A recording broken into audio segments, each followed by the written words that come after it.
झंझोड़ के उठाएंगे, उस वक्त मुर्दा आंखें मसलता हुआ उठेगा।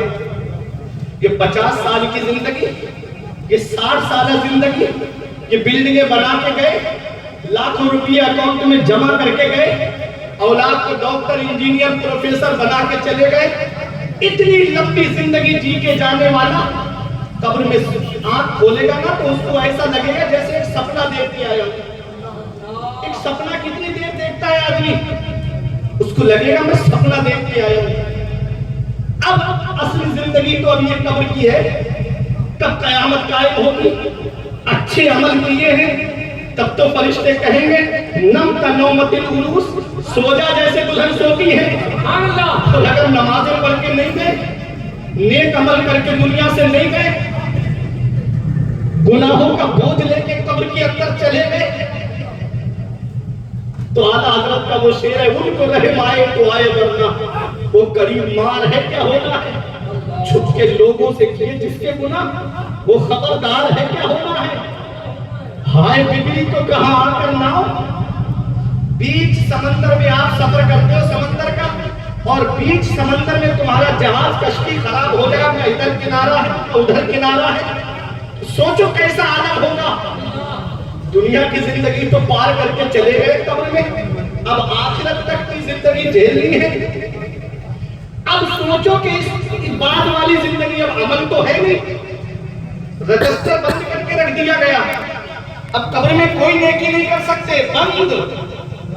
अब सोचो अब आगे क्या करना, वहां की जिंदगी के बारे में कभी सोचा? हमारे बुजुर्गों को रात में नींद नहीं आती थी, नींद कभी तसव्वुर कर लेते ना जहन्नम का, तो रात की नींदें उड़ जाती थी उनकी।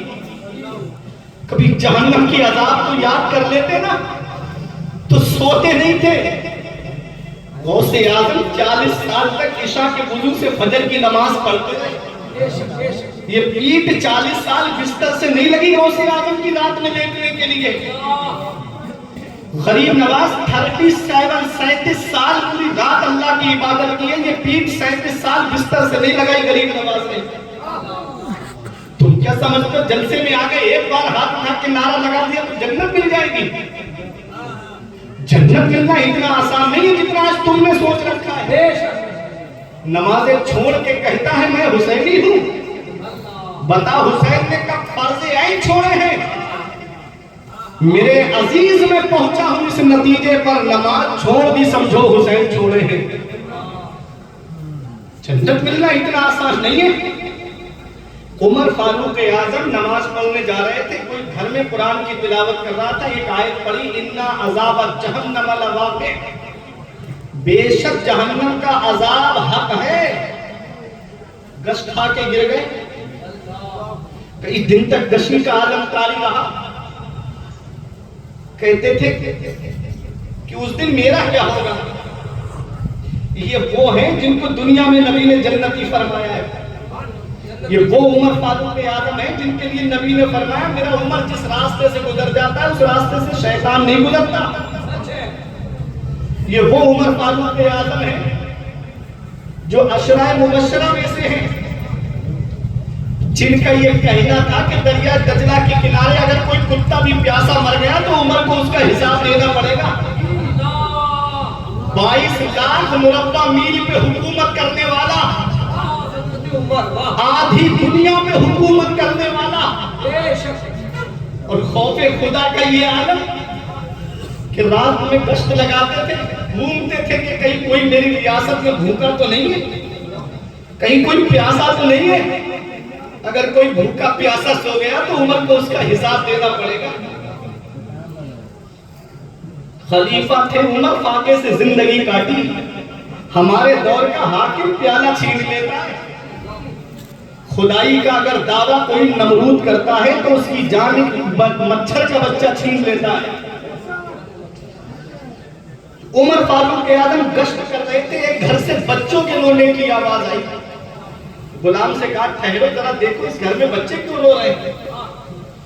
तो जब गुलाम अंदर गया तो बच्चे बैठ करके कह रहे थे अम्मी खाना दे दो, अम्मी खाना दे दो।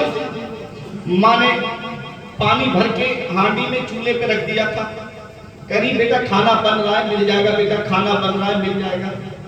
तो कहा हुजूर कुछ बच्चे भूखे हैं, वो अपनी माँ से खाना मांग रहे हैं। तड़प गए उमर फारूक आजम, अंदर गए और कहा भाई बच्चे क्यों रो रहे हैं? तो एक जवाब दिया था उस बूढ़ी ने, उमर की जान को रो रहे, उमर की जान को रो रहे। अल्लाह अकबर। उमर फारूक आजम तड़प गए, क्या बात है बताओ ना।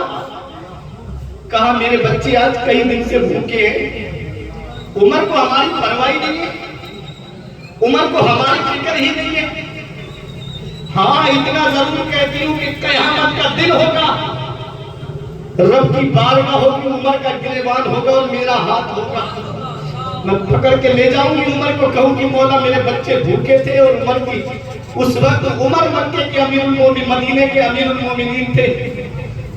तरफ गए उमर फारूक आजम का भाई थोड़ा ठहर, गए बैतुल माल में।